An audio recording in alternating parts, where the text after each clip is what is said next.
Merci de votre fidélité au programme de Gangan TV. Un plaisir pour moi de vous retrouver dans cet autre numéro de l'émission Café Débat. Ici, la parole est à ceux qui veulent la prendre en vue d'impacter l'opinion. Nous parlons aujourd'hui d'élections. La Guinée face aux défis du temps dans la tenue de deux élections majeures, notamment les élections législatives pour cette année idéalement, 2019, et puis les élections présidentielles de 2020.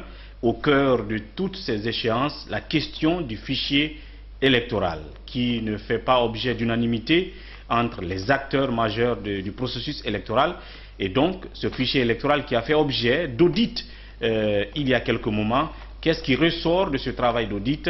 Quelles sont les recommandations faites par ceux donc qui ont porté leur regard sur le contenu de ce fichier? Nous en parlons dans cette émission avec évidemment celui qui a été le président du comité technique d'audit du fichier, avec les fortes recommandations qui en sont sorties.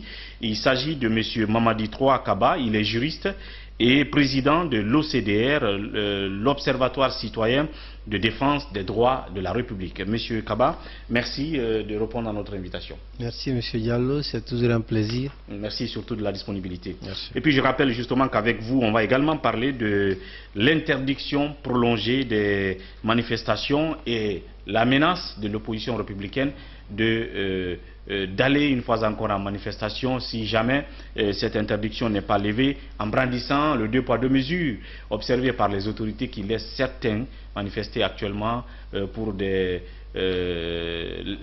questions de révision de la Constitution ou d'autres motifs. Évidemment, il analysera en tant que juriste cette situation.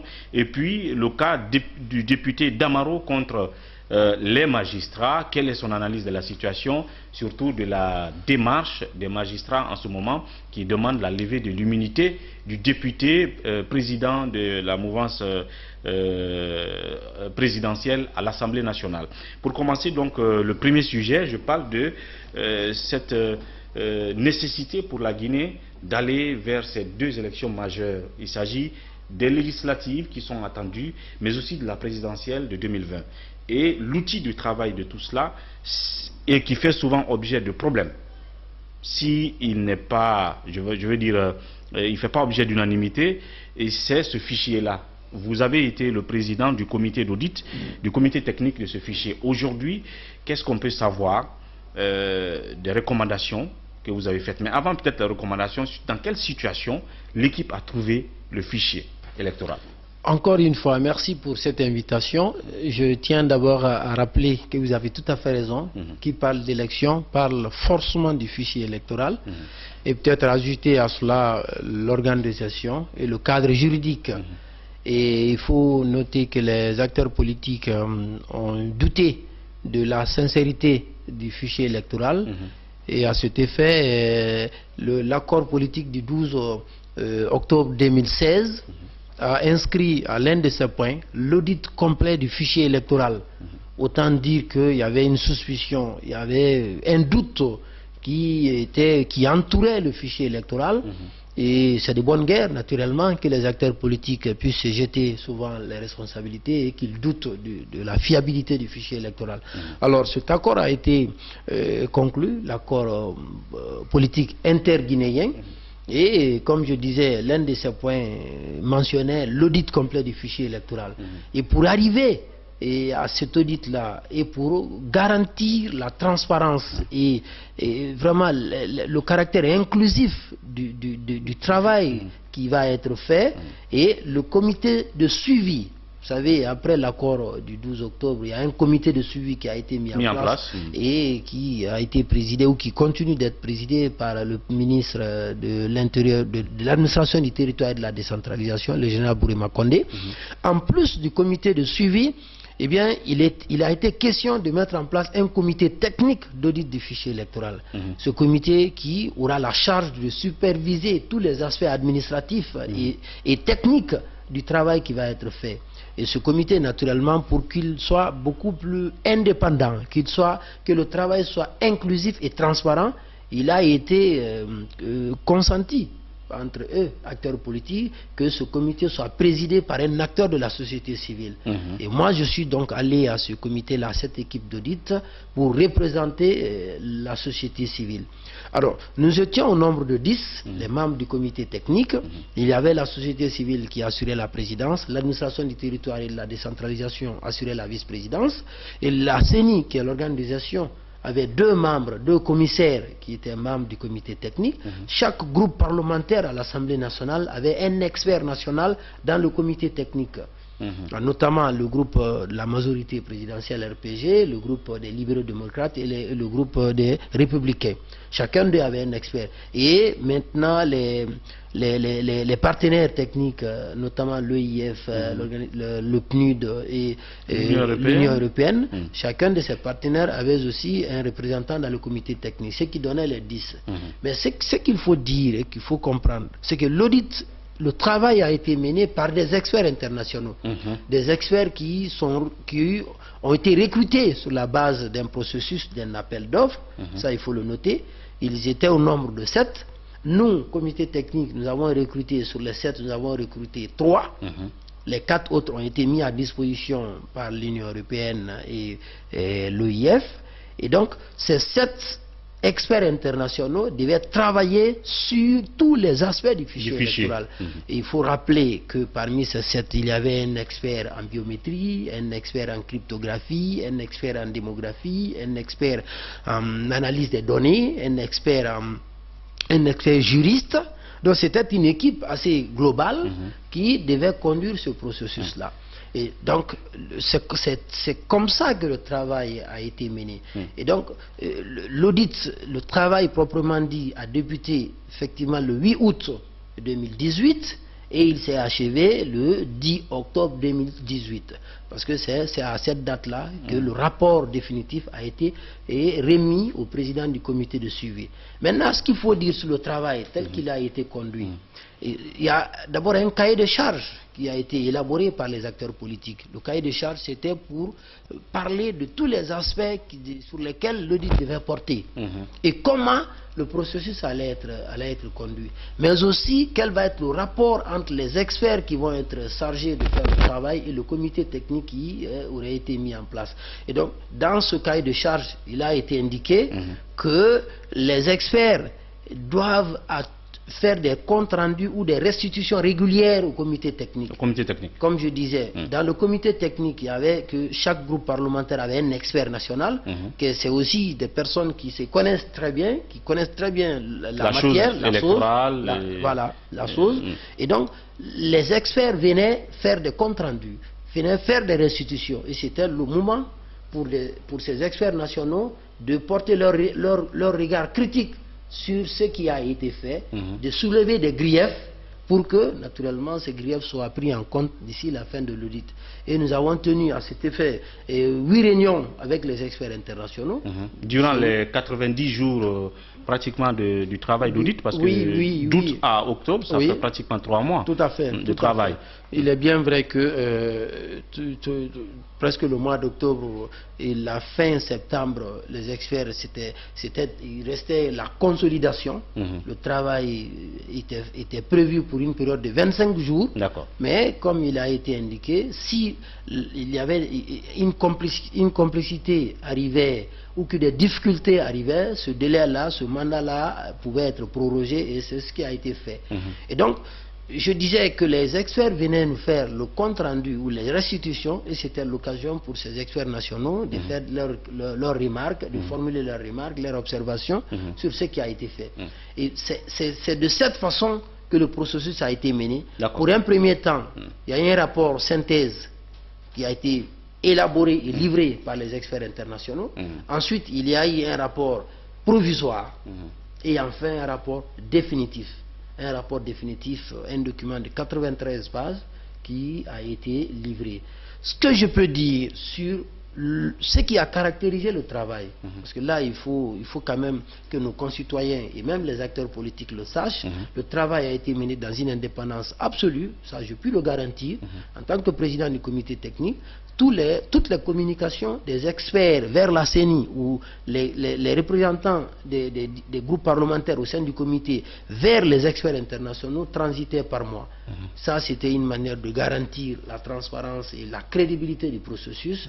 Et il faut dire que le processus a été conduit tel que nous l'avons voulu, parce que le travail n'a souffert d'aucune anomalie. Alors aujourd'hui, bien 2 mois après le travail de ce comité d'audit, bien sûr, qui contrôlait le travail, l'expertise de ceux qui ont été recrutés pour cela, qu'est-ce qu'on peut dire aujourd'hui comme recommandation? Parce qu'aujourd'hui, que ce soit les électeurs, que ce soit les partis politiques, chacun attendait de voir qu'est-ce qu'on devait faire de ce fichier après le travail des experts et les recommandations que vous avez faites.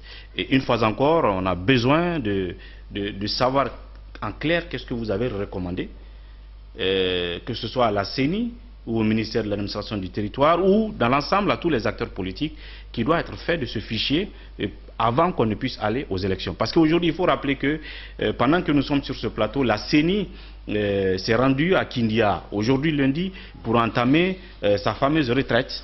Et je crois que la retraite va porter entre autres sur ce fichier, y compris l'opérateur qu'il faut recruter pour faire le travail que vous avez recommandé. Donc qu'est-ce que vous avez recommandé comme travail à faire sur ce fichier pour qu'il soit acceptable par toutes les parties? D'abord, les anomalies que vous y avez trouvées, c'est ce que je disais tout à l'heure. Ouais. Les anomalies, il faut dire que de manière générale, aucun fichier ne peut être propre.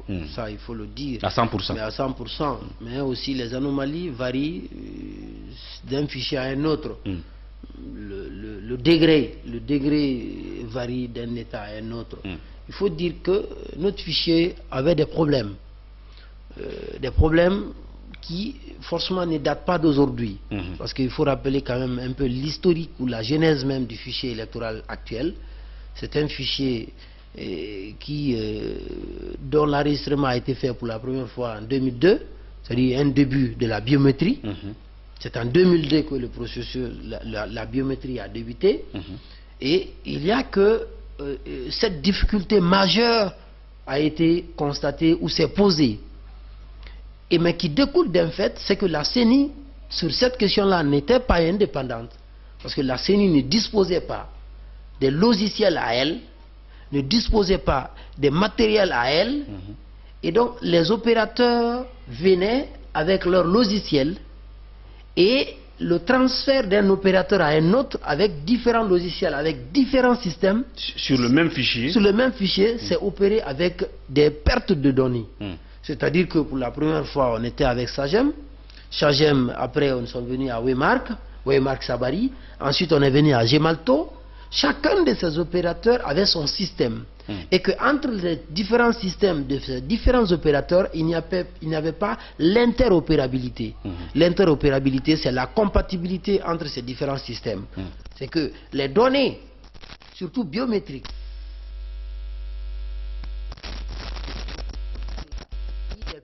il y a eu des données biométriques qui ont été perdues. Ou d'autres endommagées peut-être. De quoi? Si la CENI avait logiciel et que encore c'est elle qui détient les codes, les licences et autres, eh bien, c'est à quoi on a assisté n'allait pas se poser. Mais vu que les opérateurs venaient avec leur logiciel et en partant ils partent, ce transfert au successeur, eh bien, naturellement, ce serait fait dans des conditions difficiles, de sorte que des pertes de données n'étaient pas évitables. Donc, ça, c'est un fait réel qu'il faut soulever. Donc, le visage du fichier, après le travail des experts, était que il y avait des pertes de données. Tout à fait, des données biométriques. Il y avait des je veux dire, des fictifs. Il y avait quoi et quoi dans le fichier? Du constat qui a été formulé et qui est réel, c'est qu'on a jusqu'à une proportion d'1 564 388 électeurs n'ayant pas de données biométriques. D'accord. On a ce chiffre-là. C'est-à-dire que les données biométriques, il faut que les téléspectateurs comprennent, il s'agit là des données, des empreintes digitales et la photo. D'accord. Quand on parle de données biométriques, il s'agit essentiellement de ça. Donc on trouve des noms dans le fichier, mais qui n'ont pas d'empreintes digitales. Les données alphanumériques sont des données qui sont liées au nom, au prénom, à l'âge, à l'affiliation, à la profession, au domicile, ainsi de suite. Alors que les données biométriques, il s'agit là des empreintes. Donc le fait de transférer le fichier d'un opérateur ou du système d'un opérateur au système d'un autre, alors qu'il n'y a pas l'interopérabilité entre les deux systèmes, ce transfert-là s'est opéré avec des altérations, avec des pertes de données biométriques. Et donc, oui, il y a ce chiffre-là dans le fichier, des électeurs qui n'ont pas leurs données biométriques au complet. Qui sont au nombre de 1 564 388 enregistrés, autrement dit, électeurs qui n'ont pas leurs données biométriques au complet. Bien. Ça, c'est un chiffre qui a été révélé. Et la précision qu'il faut apporter à cela, parce que les acteurs politiques, naturellement, chacun peut vouloir donner l'explication qui, entre guillemets... Selon sa position. Voilà, selon sa position et selon que ça l'arrangerait. Ce qu'il faut dire en tant que technicien, c'est que le concept fictif n'apparaît pas dans le rapport définitif. Et on ne saurait considérer ces électeurs n'ayant pas les données fictives comme des fictifs. N'ayant pas leurs données biométriques comme des fictifs. On ne saurait les considérer comme des fictifs. Non, parce que les données alphanumériques existent, ce sont les empreintes digitales qui n'existent pas. Et l'équipe d'experts a soulevé certaines raisons qui pouvaient conduire à cet état de fait. Ça peut être que, comme je disais, le transfert d'un fichier d'un opérateur à un autre, mais aussi ça peut être dû à certaines activités menées, des travaux qui peuvent faire que l'empreinte soit abîmée. Et ainsi, quand on fait la prise, eh bien, au finish, on se rend compte que soit il y a une mauvaise prise ou que l'empreinte n'est pas exploitable. Ça peut être lié à des malformations, des personnes qui n'ont pas ces empreintes-là, ou ça peut être dû à, si vous voulez, à des mauvaises prises. C'est que vous venez... Par les agents recenseurs. Les agents recenseurs, vous prenez, et après tout, on se rend compte que les empreintes qui ont été prises ne sont pas exploitables. C'est vrai, il y a eu des efforts qui ont été faits pour pouvoir les identifier, parce qu'il y a des logiciels pour ça. Mais malgré tous ces efforts-là, déployés naturellement par les experts, en vain, on n'a pas pu retrouver les empreintes de ces électeurs en question. Donc. Maintenant, tel que l'audit a recommandé, c'est là où on peut vérifier cette hypothèse-là. Est-ce que ces électeurs-là sont des fictifs ou pas? C'est le suivi de la recommandation qui peut permettre de répondre à cette question. Sur ce point-là, quelle a été la recommandation? La recommandation forte, vu le nombre élevé d'électeurs n'ayant pas de données biométriques, il a été recommandé que chaque citoyen revienne pour compléter ou pour corriger ou pour, si vous voulez, confirmer exactement ces informations et que cela soit la condition de son maintien dans le fichier électoral. Ça, c'est une recommandation forte. C'est que chaque citoyen doit revenir devant les CARL et que cela soit la condition de son maintien dans le fichier électoral. Si cela est fait, on sera au finish. Est-ce que ceux qui n'avaient pas leurs données biométriques au complet, et est-ce que c'est des électeurs qui existent parce que leurs données sont maintenant morts, est-ce qu'ils sont vivants, est-ce qu'ils sont morts, exactement, ou est-ce que ce qu'on soupçonne là, ce seraient des enregistrements frauduleux. Donc, c'est pour dire que l'audit, c'est vraiment, ça a été une chance pour la Guinée. Ça, je peux le dire. Une chance d'avoir une équipe aussi complète. Parce que dans l'équipe, comme je rappelais la composition, il y avait des experts de tout profil. Et le travail que nous avons fait en tant que coordinateur fut un travail aussi vraiment républicain. Nous l'avons fait pour la République et en le faisant dans l'indépendance et la transparence absolue. C'est ce qui nous a conduit à ça. Et nous souhaitons que, tel que le rapport recommande, et que ces recommandations soient suivies. Alors, justement, je l'ai dit tout à l'heure que la CENI, évidemment, qui est la structure organisatrice de ces élections, est allée à Kindia pour faire sa retraite. Au sortir de cette retraite, elle va surtout brandir un calendrier provisoire des élections. Donc, dans ce calendrier, sûrement, elle va dire quand est-ce qu'on va recruter un opérateur pour procéder au recensement. Donc, ça veut dire que c'était une obligation, mais en même temps, ça demande des moyens, pour recruter l'opérateur et faire ce recensement. En termes de temps, est-ce qu'on peut dire que c'est d'abord ce travail qui doit précéder toute autre activité dans le processus électoral avant ces élections? Il est vrai que je ne peux parler en lieu et place de la CENI. Je ne peux le faire. Mais ce que je sais... C'est que est-ce que la révision du fichier doit précéder les autres actions dans le processus? C'est bien avant l'audit, parce que l'accord du 12 octobre 2016 indiquait que les seules élections qui devaient se faire sur la base du fichier que nous avons actuellement, c'était les communales passées. Ça, c'est quand même un engagement que les acteurs se sont donnés. Absolument. Et que les élections nationales à venir devraient être faites sur la base d'un fichier audité, assaini. C'est donc, si on reste dans la logique, dans le respect des accords politiques interguinéens du 12 octobre 2016, oui, l'audit du fichier étant terminé, la correction, telle que recommandée par le rapport, devrait être faite avant toute élection nationale. Voilà ce qui est clair. Donc, est-ce qu'il y a autre chose que vous avez recommandé dans ce fichier? L'autre recommandation forte aussi, et peut-être qui n'est pas à court terme, qui peut être à moyen terme, c'est qu'il faut mutualiser le fichier de l'état civil au fichier électoral. D'accord. Ce fut une recommandation forte parce que cela aura l'avantage quand même de faire des économies. Inutile de rappeler toutes les dépenses qui sont faites pour les recensements, des recensements, des révisions, c'est des dépenses. Donc, se servir souvent des données de l'état civil. De l'état civil. Et pour tirer, pour faire le parallèle entre l'état civil et le fichier électoral. Si on arrive à cela... À chaque échéance électorale, on peut aller dans la base de données de l'état civil pour savoir quels sont ceux qui ont l'âge de voter cette année. On les récupère directement. Tout à fait, la majorité électorale. On les ajoute. Et ça, c'est une solution durable.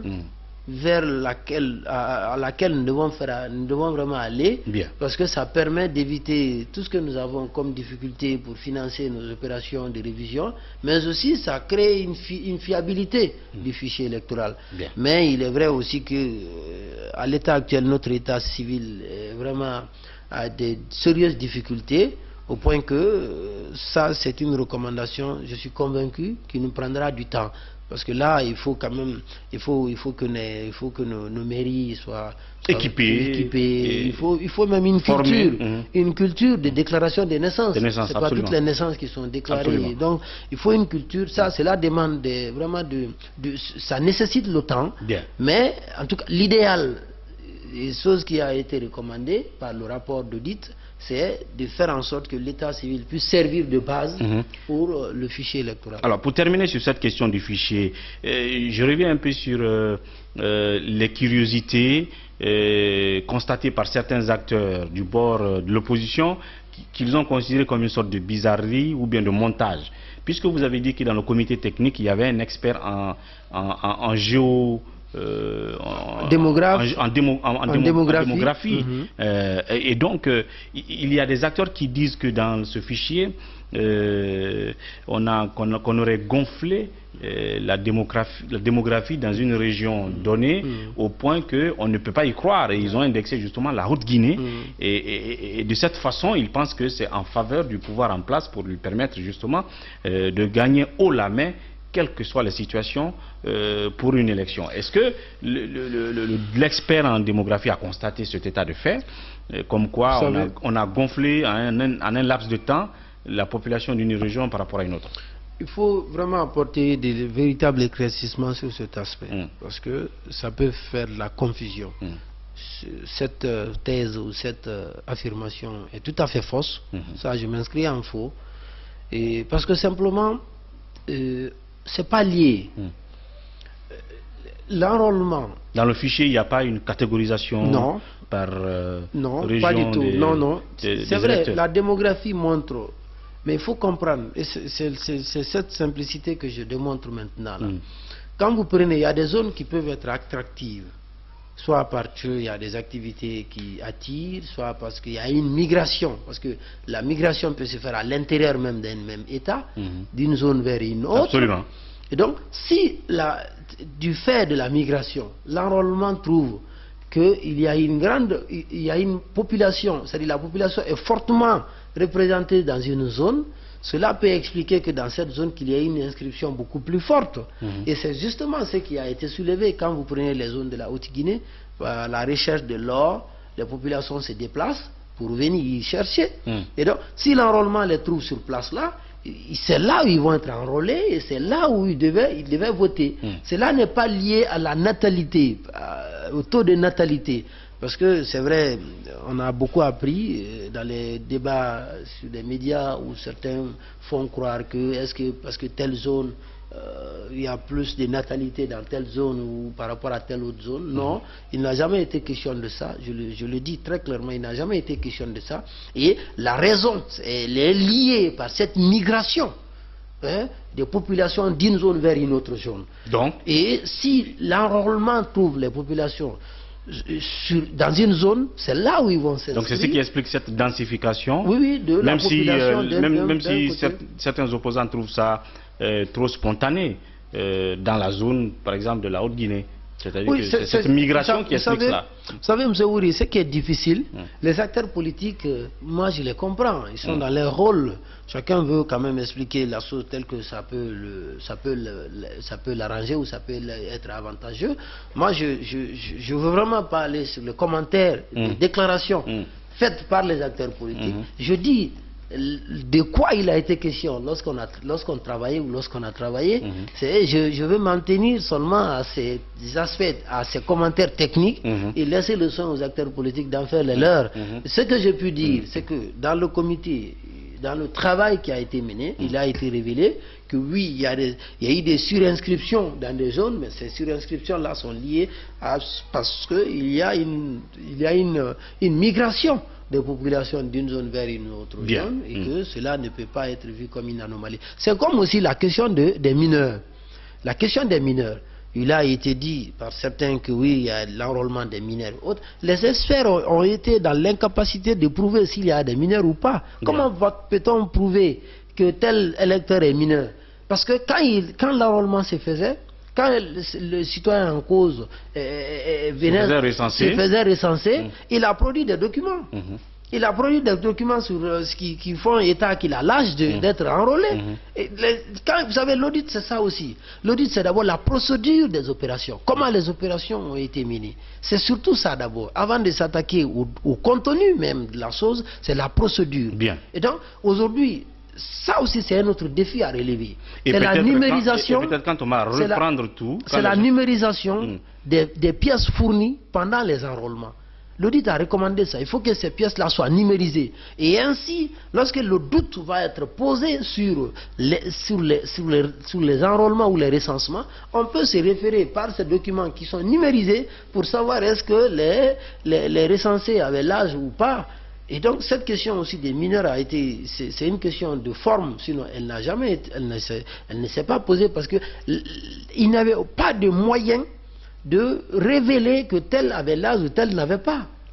Parce que les données qui ont servi pour faire l'enrôlement, les pièces qui ont servi pour faire l'enrôlement attestaient que tel avait l'âge de se voter. Et les experts ne peuvent pas aller au-delà. Voilà. En tout cas, si nous revenons sur le processus, comme vous l'avez recommandé fortement, la reprise du recensement intégralement, que tout le monde revienne, peut-être que ça peut aider encore à détecter ce genre de cas avec assez de vigilance cette fois-ci. Donc là-dessus, on va observer une petite pause et puis derrière, nous nous retrouvons pour continuer la deuxième partie de cette émission Café Débat.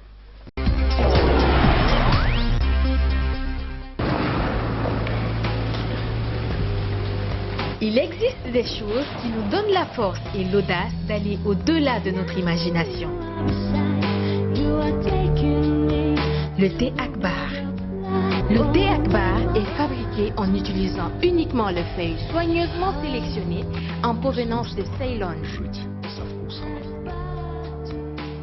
La qualité du thé Akbar a été évaluée selon les normes les plus strictes par des experts en dégustation qui se sont appuyés sur près d'un siècle d'expertise dans ce domaine. Premier producteur de thé, vous pouvez faire confiance à la famille Akbar pour vous garantir votre santé. Seule la meilleure tasse de thé peut vous procurer de la fraîcheur. Voilà, merci donc de nous retrouver dans cette deuxième partie de Café Débat. Vous l'avez donc compris, dans la première partie, nous avons parlé de processus électoral, comme je l'ai dit. la CENI, l'institution qui organise ces élections, qui déjà est partie à Kindia pour sa retraite. Il s'agira là de définir un chronogramme provisoire des élections, mais aussi on va parler du fichier. Et vous l'avez donc compris avec M. Mamadi Toura, nous avons parlé du fichier électoral qui fait objet de beaucoup de discussions, d'incompréhension entre les acteurs. Et au sortir donc de l'audit par des experts indépendants, il a donc été recommandé qu'on reprenne le processus de recensement comme il l'a dit. Évidemment, nous verrons tout ça dans quelques jours après la retraite de la CENI qui va être décidée, notamment au sujet de l'opérateur qui va commencer le travail de recensement. Là-dessus, on va évoluer sur les deux autres sujets, l'interdiction prolongée des manifestations et la menace de l'opposition républicaine qui, au sortir des récentes plénières, a demandé au ministre de l'administration du territoire de lever cette interdiction de manifestation, au risque qu'elle se voit elle-même aller au-delà donc de cette interdiction et manifester dans les rues, notamment pour contraindre l'autorité à nous amener vers le recensement pour qu'on soit dans le temps dans les élections à venir. Alors oui, en tant que juriste, quel est votre regard sur cette situation d'interdiction des manifestations? Et vous avez les opposants qui s'élèvent aujourd'hui, qui dénoncent du 2 poids 2 mesures pendant que toute manifestation est interdite depuis 5 mois ou 6 mois maintenant. Il y en a aujourd'hui qui bénéficient d'une certaine autorisation parce qu'ils font des carnavals, ils font des marches pour soutenir une révision constitutionnelle ou toute autre question liée au pouvoir. Alors, quelle est votre analyse sur cette question aujourd'hui? En effet, j'ai envie de dire que le droit à la manifestation est un droit constitutionnel. C'est notre constitution qui l'autorise, l'article 10. Et à ce titre, c'est un droit dont la jouissance ne devait vraiment pas souffrir, ne devait être empêchée. De l'autre côté, c'est de rappeler quand même que les autorités, je veux parler du gouvernement, lorsqu'ils jugent, ils trouvent des mesures qui nécessitent l'interdiction des manifestations, eh bien, de telles mesures aussi peuvent être envisagées. Tout ça, c'est le propre de l'état de droit. Le gouvernement, en le faisant ainsi, va justifier sa mesure par des nécessités. Il y a une situation qui fait que, eh bien, il faut mettre en veilleuse l'exercice de certains droits, notamment le droit à la manifestation. Ce qu'il faut dire, c'est que moi j'ai eu du mal à cerner la démarche de l'opposition. Depuis longtemps, cette mesure elle a été prise. Depuis maintenant 5 ou 6 mois. Voilà. Aussi bien des acteurs politiques que des acteurs sociaux. Je suis de la société civile. C'est assez paradoxal que nous trouvons une mesure illégale, c'est-à-dire nous estimons qu'une mesure est illégale et que nous ne faisons rien. Vous y êtes accommodé depuis ces mois. Sans intenter une action en justice. Parce qu'il faut quand même rappeler que les actes administratifs unilatéraux peuvent faire l'objet de recours pour excès de pouvoir, conformément à l'article 113 de la Constitution. C'est tout à fait un droit. Mais ce que je peux comprendre maintenant là, si l'opposition a préféré le recours administratif, ce recours administratif qui consiste soit en un recours gracieux ou en un recours hiérarchique, si elle s'est adressée au ministre de l'administration directement pour qu'il s'auto-censure, parce que là aussi c'est une autre démarche possible, pour qu'il s'auto-censure, c'est-à-dire qu'il annule lui-même sa décision, eh bien on verra la suite qui s'est réservée. S'il prétexte qu'ils sont obligés d'outrepasser cette interdiction parce qu'il y a d'autres exercices de liberté publique. C'est ce qu'il ne faut jamais conseiller. Je suis juriste. On ne répond pas à une violation par une violation. Lorsqu'on estime qu'il y a une violation, ce n'est pas, nous ne devons pas répondre à cette violation par une autre violation. Donc en pareil cas, quand ils constatent que oui, l'autorité a interdit, ils ont estimé que c'est illégal, mais malgré cela, ils n'ont pas outrepassé cette interdiction depuis 6 mois. Mais pendant ce temps, ils constatent que la même autorité laisse d'autres manifestations se faire parce qu'elle ne vient pas de l'opposition. Et qu'est-ce qu'elle est censée faire en ce moment-là sans outrepasser cette interdiction? Sans outrepasser, c'est de saisir le juge. De saisir le juge. Saisir la Cour suprême afin d'obtenir l'annulation de l'acte qui les empêche, eux, de manifester. Donc en prétextant aussi des faits qui se passent en ce moment, comme quoi il y a d'autres qui manifestent. Voilà. Il faut apporter ces éléments-là. Il faut vraiment apporter tous ces éléments-là au juge. Et comme ça, il fera une appréciation véritable pour savoir que oui, il est difficile d'admettre qu'il y ait 2 poids 2 mesures. Donc cette décision revient au juge. Mais il n'appartient pas, et c'est ce que je peux dire légalement, c'est-à-dire en tant que juriste, il n'appartient pas à un citoyen ou à un groupe de citoyens de se rendre justice.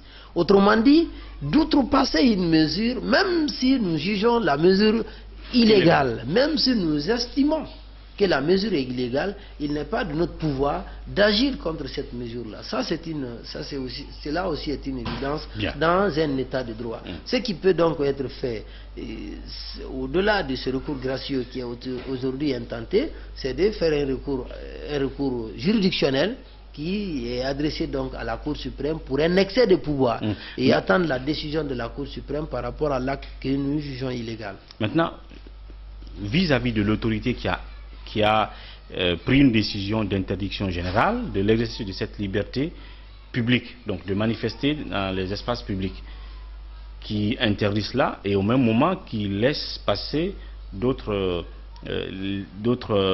entités profiter de cette liberté-là. Est-ce qu'il n'y a pas une incohérence chez l'autorité? C'est ce que je disais. Il est inadmissible quand nous voyons la même règle s'appliquer différemment. Oui, c'est l'avantage de la loi. On dit la loi, elle a un caractère général, c'est qu'elle s'applique à tous. Elle a un caractère erga omnes. On ne tient pas compte de vos statuts, de votre rang social, elle s'applique à vous. Donc la mesure interdisant les manifestations devrait avoir le même caractère, caractère général pour tout le monde. Mais alors si dans les faits, comme il a été révélé que certains peuvent manifester et que d'autres non, en pareille situation, moi je suis juriste, je ne peux conseiller que la voie tracée par le droit, par la loi, et donc qui est celle de pour attaquer cette décision. Attaquer la décision au fin d'obtenir son annulation. Maintenant, l'autre moyen qui consiste à braver, à outrepasser, je ne peux conseiller parce qu'encore une fois, je reste dans mon cercle de juristes. Voilà. Et puis, on va aborder le dernier sujet, c'est bien entendu le feuilleton d'Amaro Camara, député, président de la mouvance présidentielle à l'Assemblée, et les magistrats jusque-là qui n'en démordent pas, qui ne lâchent pas du tout ce député et qui justement veulent qu'on lève son immunité afin qu'on le traduise devant eux pour outrage aux magistrats ou à magistrats, je ne sais pas comment ça se dit, mais en tout cas, qu'est-ce que vous pensez de la procédure? Est-ce que les magistrats ne sont pas en train de faire un mauvais procès à Damaro, d'autant plus que ce qu'il a dit ou ce qu'on lui prête comme propos ou même comme acte a déjà été fait dans le passé en termes de dénonciation du mauvais enfin de la mauvaise prestation des juges. Ça se dit au quotidien dans les médias, les citoyens s'en plaignent tout le temps. Est-ce qu'on ne lui fait pas un mauvais procès? Est-ce que pour prouver que ce que Damaro, député, a dit est faux, c'était pas de le prouver tous les jours dans les sentences qu'ils prennent, dans les verdicts qu'ils posent dans tel ou tel différent judiciaire, que de s'attaquer à son immunité? Merci. Vous savez, dans cette affaire-là, je crois qu'il y a 2 éléments essentiellement qu'il faut relever. Il y a 2 faits qu'il faut relever. Le premier fait, c'est d'abord de dire que l'honorable Damaro est un député. Et en tant que tel, il est un représentant du peuple. Sa fonction de représentation du peuple fait de lui de facto un avocat des citoyens. Je crois que cette fonction n'est pas bien cernée. Le député est un avocat par excellence du citoyen. Donc, en tout cas de ses mandants. Oui, non, de tous le député est un représentant de la nation tout entière. Le député, qu'il soit élu par un parti ou par... Dès lors que vous êtes député, vous devenez un représentant de la nation tout entière. Donc il est de votre devoir de veiller sur le respect des droits des citoyens. Ça, c'est un devoir pour le député. Ce qui est un droit pour le citoyen. Alors, lorsqu'un député, c'est vraiment le premier fait que je relève, lorsqu'un député accompagne ou assiste un citoyen dans une procédure judiciaire, cela ne doit nullement être vu comme une anomalie. Le député est légalement et légitimement fondé. L'article 59 de la Constitution fait de lui le représentant de la nation, et donc du coup, il est fondé d'accompagner un citoyen dans une procédure judiciaire. Certes, il ne doit vraiment faire d'immixtion, il ne doit pas faire une immixtion dans la procédure. Il ne doit pas non plus porter ou jeter de l'anathème ou du discrédit sur la justice. Parce que ça, c'est des faits qui sont sanctionnés. L'article 739 du Code pénal sanctionne ces faits-là, ces comportements-là. Donc, le premier fait, c'est de comprendre la fonction du député. Et que l'honorable Damaro, à ce que je sache, eh bien, c'est dit être député et en droit donc d'assister et même aller en justice pour demander le sort d'un citoyen. Bien. Ça, c'est un premier élément. Le deuxième élément, c'est maintenant la procédure. Si on reproche à qui que ce soit la commission d'une infraction, il est tout à fait normal d'engager la procédure. Parce que nul n'est au-dessus de la loi. Ça, on le dit. C'est un principe de démocratie. C'est un principe de l'état de droit. Nul n'est au-dessus de la loi. Mais seulement, il faut que la procédure soit elle aussi régulière, qu'elle soit respectée. Alors, et donc, cette procédure, en tant que député, il bénéficie d'une protection qui est l'immunité parlementaire, qui signifie qu'il ne peut être arrêté ou poursuivi que si cette immunité parlementaire est levée.